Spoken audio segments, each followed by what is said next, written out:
telefónica, y así por el estilo. Mi esposa y yo en el desayuno leemos las Escrituras, de manera especial en el libro de los Proverbios. Y leímos el siguiente, Proverbios 27:1. No te jactes del día de mañana, porque no sabes qué dará de sí el día. Amigo, ninguno de nosotros sabemos qué traerá la próxima noticia que nos llegue.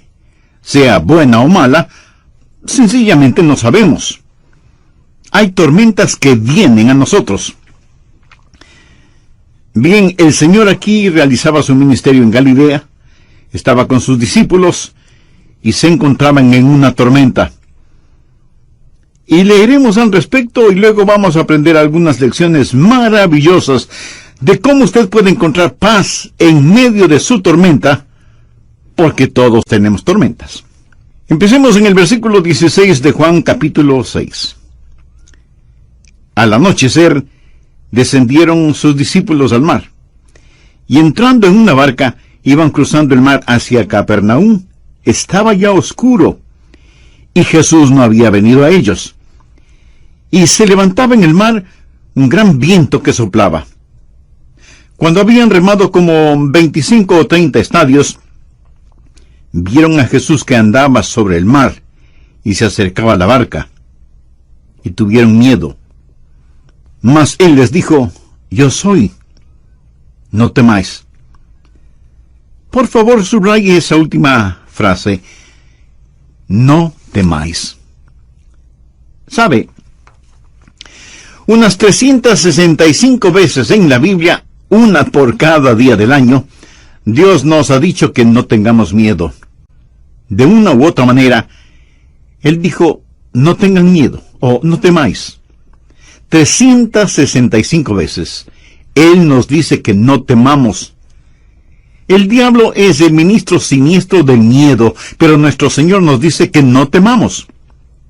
Ahora recuerde, los discípulos estaban en medio de una tormenta, y Él les dice, yo soy, no temáis. Ellos entonces con gusto le recibieron en la barca, la cual llegó enseguida a la tierra donde iban. En nuestras jornadas a Israel, he ido a Israel muchas veces, lo que más disfruto, lo más deleitable, es sentarme al crepúsculo a la orilla del mar de Galilea. Casi es hipnotizante, es como un sueño. ¡Qué tranquilidad! Usted casi se intoxica con la belleza del paisaje al ponerse el sol en el mar de Galilea, en las alturas de Golán. Y al otro lado del mar, desde Tiberias, donde todo se pone color rosado. Usted se sienta allí, escuchando los pájaros que anidan en los árboles. Creo que el mar de Galilea es uno de los cuerpos de agua más bellos sobre la tierra. Los rabinos antiguos decían que después que Dios creó todos los otros mares, entonces Él creó el de Galilea, solo para Él.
Bien, pongamos el trasfondo para este pasaje de la Escritura. Ha sido un hermoso día. Jesús ha estado con sus discípulos enseñándoles y había realizado el milagro de alimentar a más de 5,000 personas. Los discípulos no solo estaban llenos de alimento físico, sino que también estaban llenos de éxito, de conocimiento, de confianza. Había sido un estupendo día, y la noche era hermosa. Tal vez como la noche que describí hace algunos minutos, cuando uno se sienta satisfecho a contemplar la luna, luciendo como una gardenia en la solapa de la noche. Y había una leve brisa suave como el suspiro de un bebé, acariciando sus mejillas. Y los discípulos, experimentados hombres de mar, suben a su barco para cruzar hasta el otro lado del mar, regocijándose de tan estupendo día. Y entonces sucedió así. De repente, el viento comenzó a soplar. Las nubes cubrieron la luna y las estrellas, y el viento está soplando más y más fuerte. Las olas comienzan a levantarse amenazadoras, y el agua del mar comienza a llenar el barco, y ahora ellos se encuentran en medio del mar. Oscurece, y el viento es contrario a ellos, y no pueden ni siquiera ver sus manos frente a sus rostros. Y el mar de Galilea, que había estado tranquilo como un lago dormido, ahora se ha convertido en una peligrosa y mortal trampa. Y estos experimentados marineros se llenan de temor. Hacen un esfuerzo con los remos. Están ya muy lejos de la playa como para nadar. Las olas rugen, y ellos están seguros que van a naufragar. ¿Y dónde está Jesús? ¿Por qué no había venido con ellos?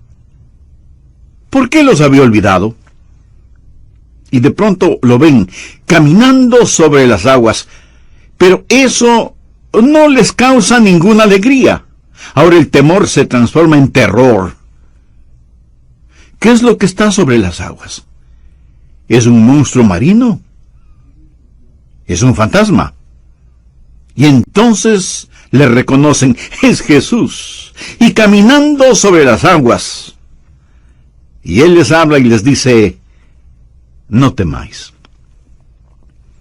En el Evangelio de Mateo dice, tened ánimo, soy yo, no temáis. Y ellos lo recibieron en el barco, y cuando así lo hicieron, observe esto, cuando así lo hicieron, de inmediato se encontraron en la playa. Ahora quiero darles 6 principios. Por favor, anótelos. Esto es lo que usted puede decir cuando está en una tormenta. Primero, estoy gobernado por su providencia.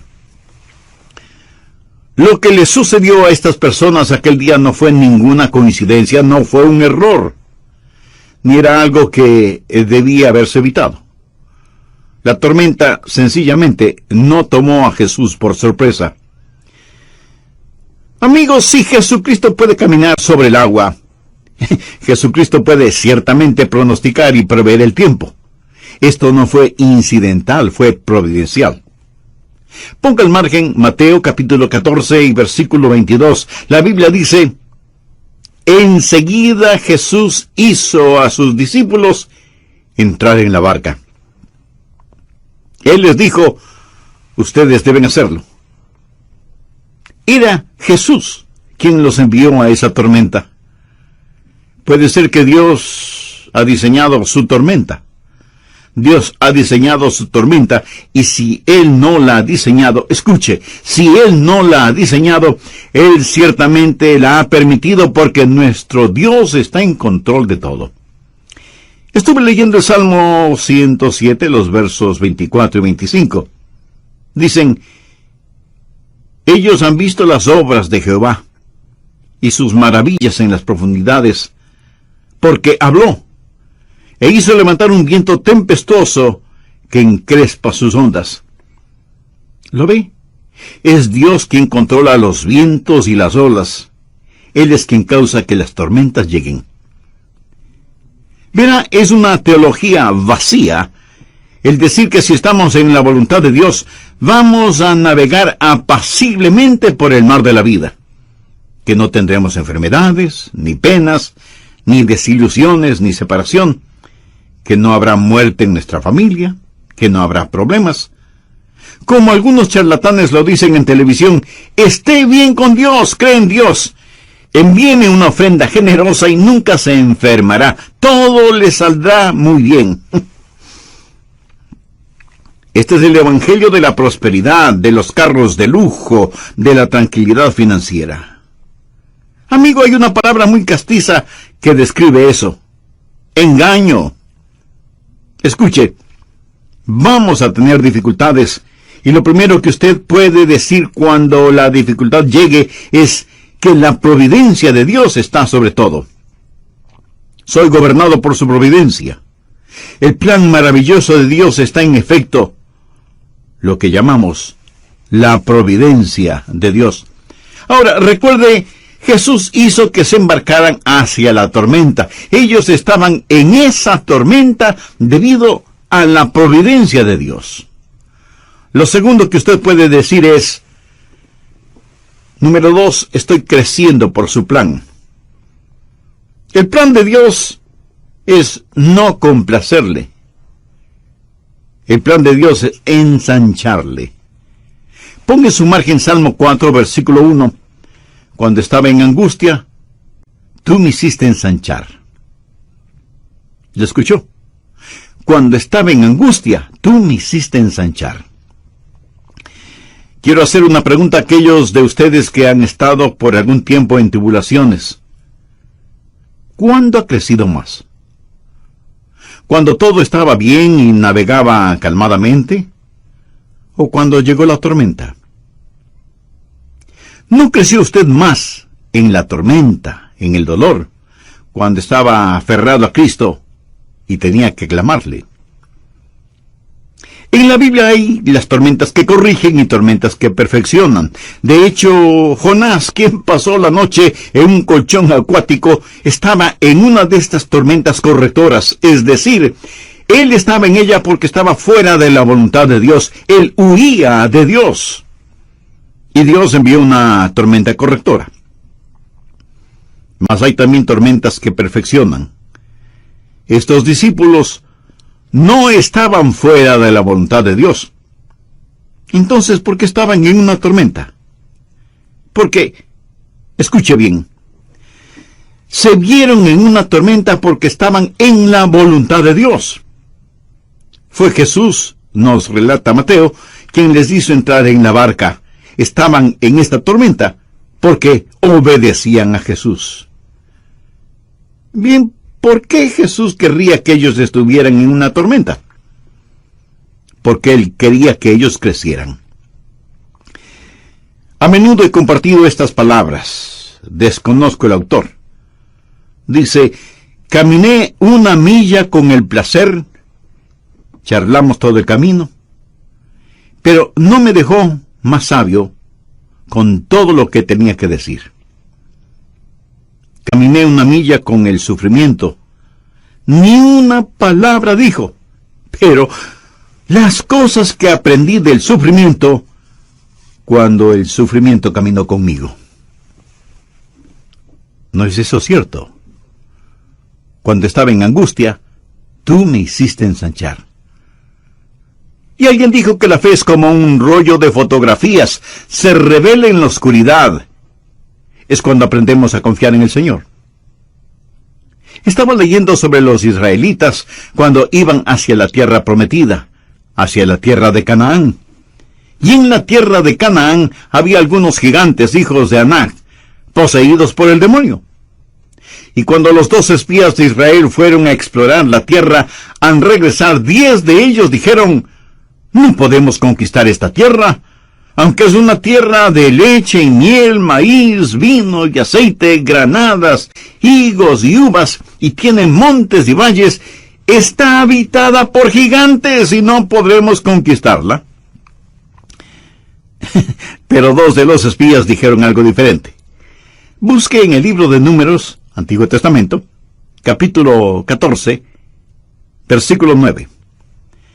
Por tanto, no seáis rebeldes contra Jehová, ni temáis al pueblo de esta tierra. Ahora, escuche lo siguiente. Porque nosotros los comeremos como pan. Su amparo se ha apartado de ellos, y con nosotros está Jehová, no los temáis.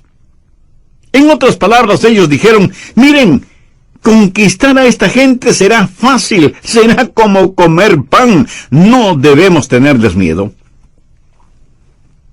¿Para qué comemos pan? Pues para tener fortaleza. Crecemos comiendo pan. Es el pan el que nos da energía.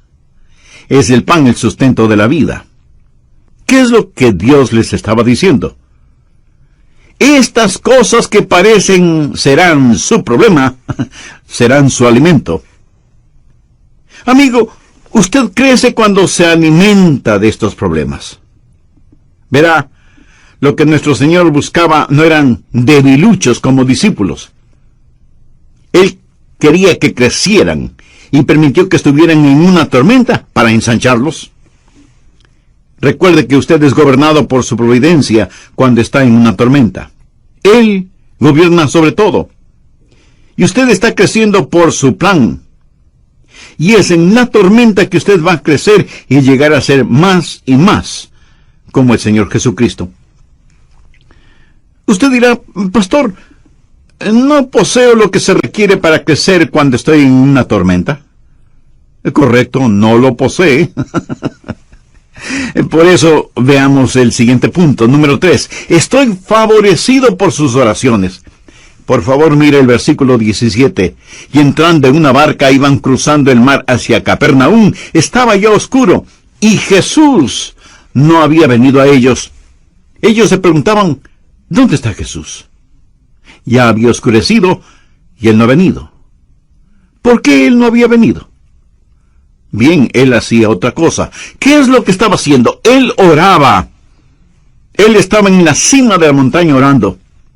Anote al margen Mateo 14, porque esta historia es relatada de diversas formas en los diferentes evangelios, y la Biblia dice en el versículo 23, despedida la multitud, subió al monte a orar aparte.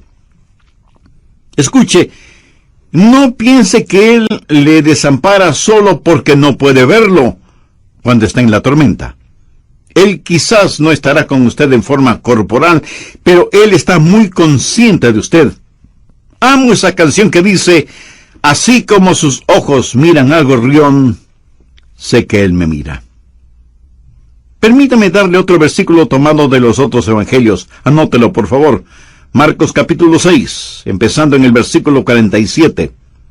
Y al venir la noche, la barca estaba en medio del mar, y él solo en tierra. Ahora preste atención a lo siguiente. Y viéndoles remar con gran fatiga, quiere decir que él los estaba observando.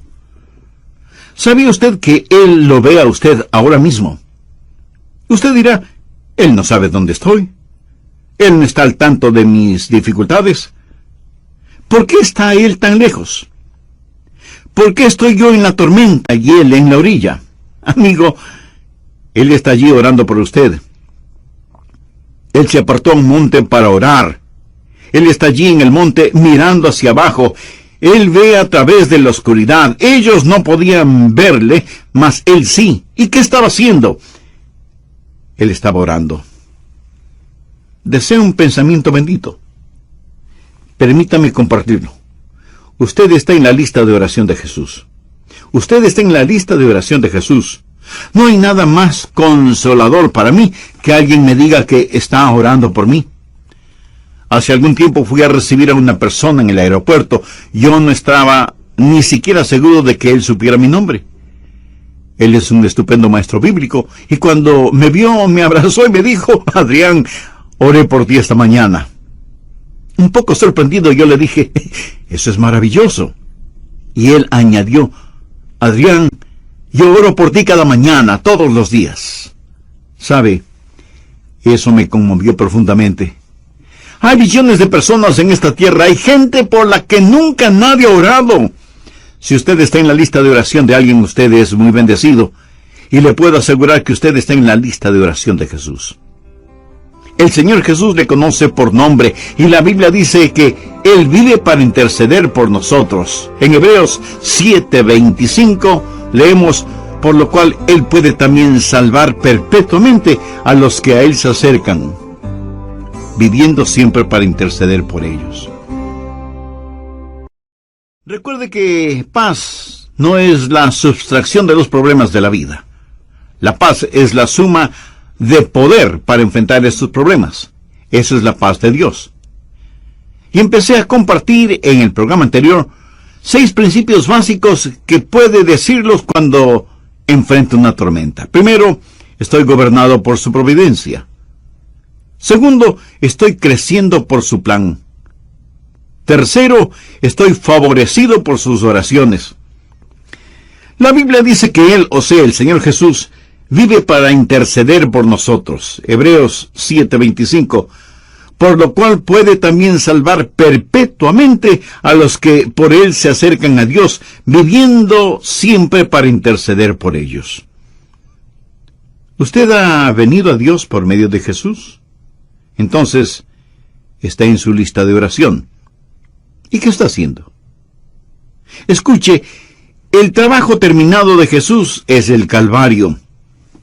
El trabajo no terminado de Jesús es su ministerio de oración. Así que estoy gobernado por su providencia, estoy creciendo de acuerdo a su plan y soy bendecido por sus oraciones. No solo favorecido por sus oraciones, sino también estoy animado por su presencia. Él vendrá. Mire por favor nuevamente Juan 6, el versículo 20. Mas Él les dijo, yo soy, no temáis.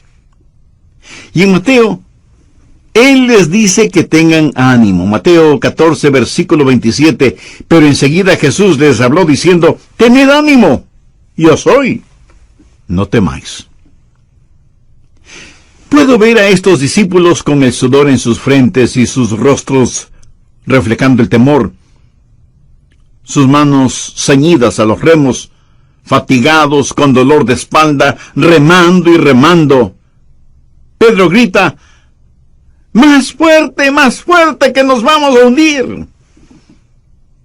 Y Tomás dice, no creo que vayamos a lograrlo, vamos a naufragar.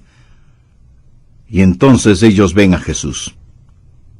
Le pregunto, ¿por qué Cristo no llegó antes? ¿Por qué esperó? Sabía que Él se esperó allí por mucho tiempo. Si usted lee la historia, se dará cuenta que ellos estuvieron en alta mar durante varias agonizantes horas. Y aquí se encontraban en la hora más oscura de la noche. Y Mateo relata que Jesús llegó en la cuarta vigilia de la noche. Eso es entre las 3 y las 6 de la mañana, la hora más oscura. Durante largas y agonizantes horas, parecía que Él se hubiera olvidado de ellos.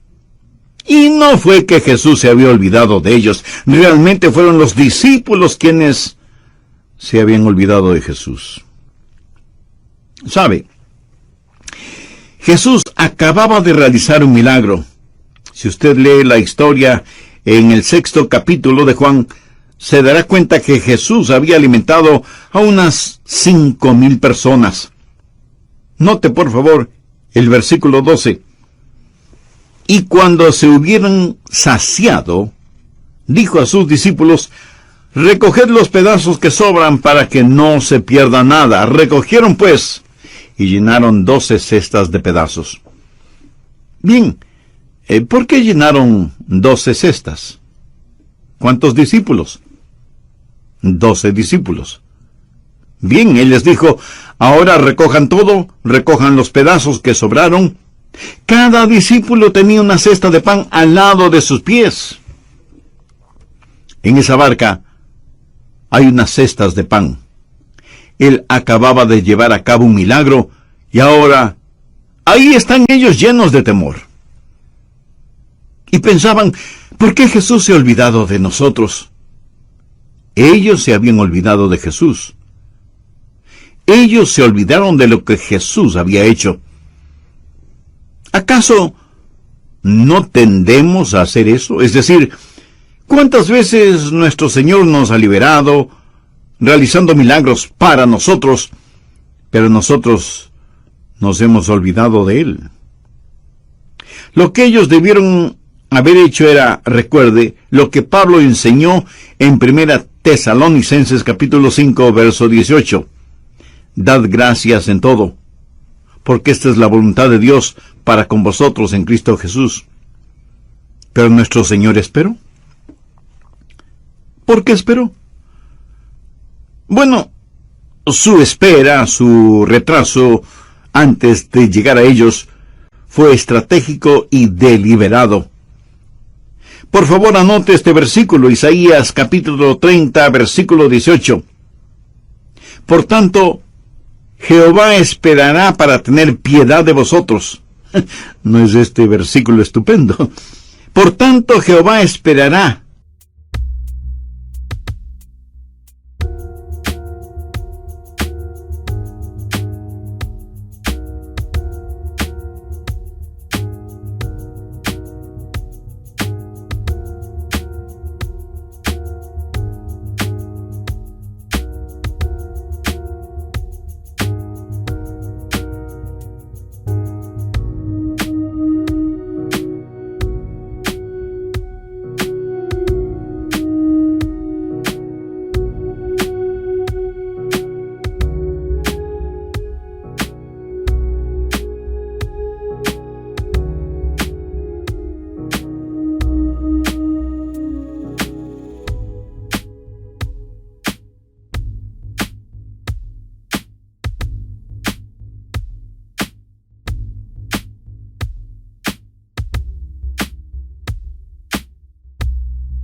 No para ser cruel con usted, sino para tener piedad de vosotros y por tanto será exaltado. Dios está en el negocio de hacer gloria para sí. Será exaltado teniendo de vosotros misericordia, porque Jehová es Dios justo. Eso significa discernimiento. Él no solo sabe lo que usted quiere, Él sabe lo que usted necesita. Y entonces dice, bienaventurados todos los que confían en Él. Dios espera. Usted necesita esperar. ¿Y sabe lo que Dios espera? Dios está esperando que usted espere en Él. Dios espera que usted espere en Él. ¿Alguna vez ha pensado en la deliberada tardanza del Señor? Estuve leyendo el capítulo 11 de Juan, que relata la muerte de Lázaro. María y Marta, que amaban a Jesús, y sabían que Jesús también amaba a Lázaro, mandaron a buscar a Jesús, que entonces estaba en Betania. Y le dijeron, Señor, aquel a quien tú amas está enfermo. La Biblia dice que Jesús se quedó 2 días más en el lugar donde estaba. 2 días más, antes de que él hiciera alguna cosa. Aún antes de empezar a caminar hacia la casa de sus amigos. Ahora, suponga que usted recibe un mensaje que alguien de su familia inmediata, está enfermo o enferma, y usted dice, bueno, creo que me quedaré aquí un par de días más. Eso sería poco menos que cruel e inhumano, ¿no le parece? Usted diría de inmediato. Pero Jesús esperó 2 días. Y cuando llegó, ya habían pasado 4 días. Y Jesús dijo, me alegro de que Lázaro esté muerto. Algunos de ustedes dirán, pero pastor, ¿qué es lo que está diciendo? Escuche con atención. Eso es lo que Jesús dijo, no con sus palabras, sino con sus acciones. Porque Jesús sabía lo que iba a hacer, iba a resucitar a Lázaro. Por lo tanto, el Señor espera. Dios dio una promesa en el jardín del Edén, que enviaría al Mesías. Pero esperó 4,000 años. ¿Escuchó lo que dije? Esperó 4,000 años antes de hacerlo. La Biblia dice, cuando vino el cumplimiento del tiempo, Dios envió a su Hijo. Cuando vino el cumplimiento del tiempo. Muchas veces tratamos de cosechar las bendiciones de Dios antes de que maduren. Jehová esperará para tener piedad de vosotros, teniendo de vosotros misericordia.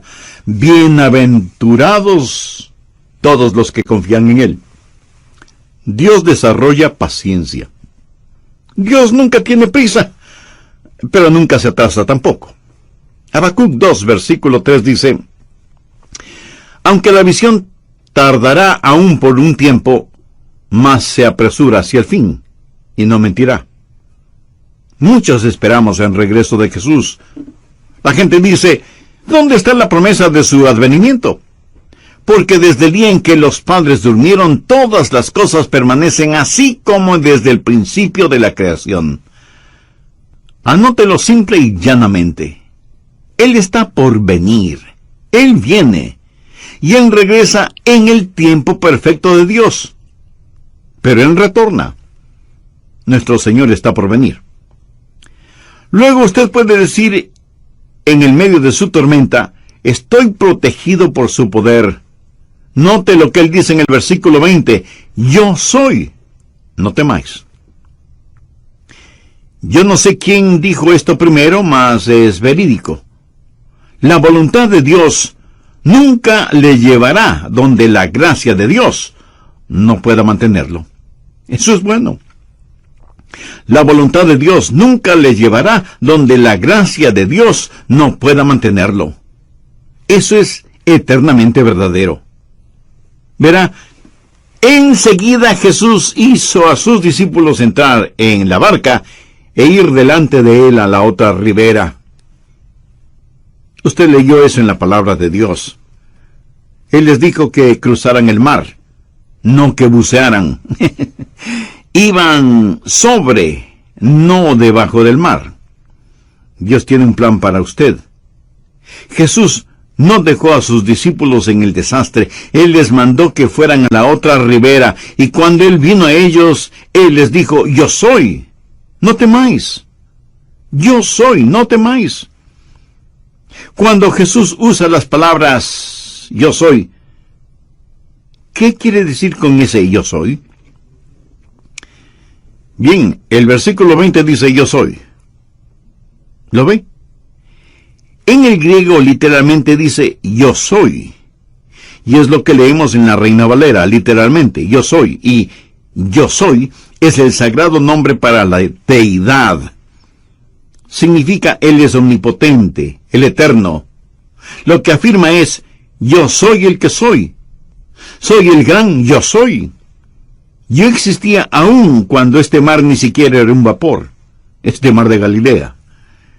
Yo soy el gran yo soy. Piense al respecto. Cuando Él dice, yo soy, es una proclamación de presencia eterna. No dice, yo fui, pero a lo mejor ya no soy. Tampoco dice, yo seré, pero a lo mejor no lo soy todavía. No. Él es, yo soy el que soy. Nunca hubo un tiempo cuando Jesús no fue, nunca habrá un tiempo cuando Jesús no sea. Y amigo, en medio de su tormenta, solo recuerde esto, cuando Él dice yo soy, es una proclamación de su presencia. Pero le diré algo más. No solo es una proclamación de su presencia, sino también un anuncio de abundancia. ¿Sabe lo que yo soy es? Es una frase incompleta. Yo soy... ¿qué? Bueno, llene el espacio vacío. Una y otra sus delitos y pecados, Él dice, yo soy la resurrección y la vida. Yo soy. Yo soy. Déjeme decirle algo muy importante, mi amigo. Él es el yo soy para usted. Y usted solo tiene que llenar los espacios vacíos. Yo no sé de sus problemas, desconozco sus necesidades, pero sí sé cuál es la respuesta, y su nombre es Jesús. Jesús es todo lo que este mundo necesita hoy. Y mi consejo para usted en medio de la tormenta es que vea a Jesús, el gran yo soy, y lo vea caminando sobre el agua, puesto que lo que parecía iba a estar por encima de su cabeza, ya estaba bajo sus pies, estaba bajo sus pies. Y usted está sentado en las alturas con Él, y no puede ahogarse con su cabeza fuera del agua.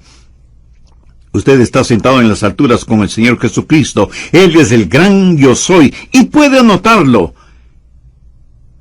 Está protegido por su poder. Y el último punto.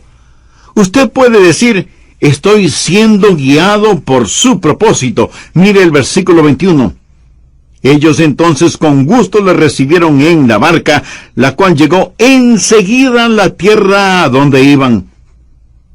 Dios no les había prometido navegar calmadamente, mas sí les había prometido un desembarque seguro. Llegaron enseguida a la tierra a donde iban. Verán, su destino ya está determinado. Tiempo y espacio no son ningún impedimento para el Señor Jesucristo. Él los llevará a la orilla. Ellos pasaban por tribulación, pero Jesús dijo: en el mundo tendréis tribulación, pero confiad, yo he vencido al mundo. ¿Lo ve?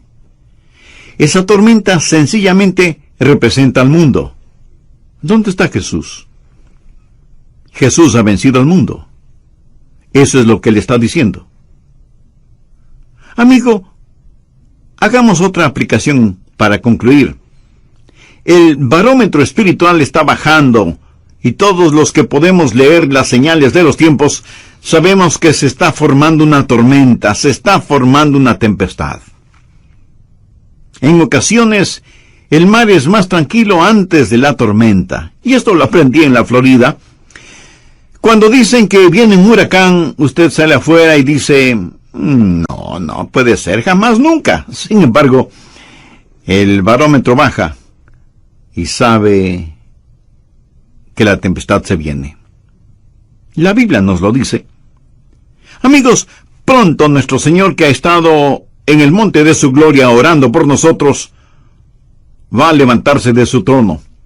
Entonces caminar sobre el agua será como un juego de niños. Él descenderá caminando en las nubes, Él regresará en su gloria, y nosotros los que estamos aquí en el mar del tiempo, inmediatamente estaremos en las orillas de la eternidad. La Biblia dice que así sucedió con los discípulos. Tan pronto como recibieron a Jesús en el barco, estuvieron de inmediato en la orilla. ¿Ha recibido usted a Jesucristo? ¿Ha confiado en Él? Le invito a que me acompañe en una corta oración. Si usted necesita que Jesús sea su Señor y Salvador en forma personal, ¿por qué no lo recibe en su vida ahora mismo? Recíbalo en su corazón, en su vida, no solo para que esté con usted, sino que por fe esté en usted.